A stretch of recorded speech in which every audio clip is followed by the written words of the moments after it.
Welcome everybody. We will explain BRUSD.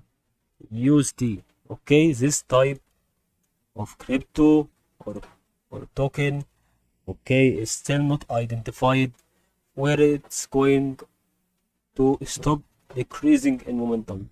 I think it is still decreasing in momentum for about this trend line. So when we put our retracement from the part where it started to decrease from here, and when it ends to decrease, maybe on this part of the circle, but we have to put also our considerations that we use price retracement to see it clearly.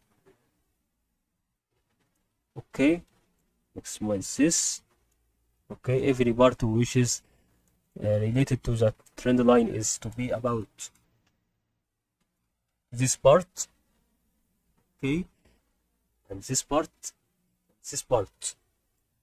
and then it's going to decrease until here, because this is the last trend line which is related to the waves that will interact with it, or it's going to be rebounded with it.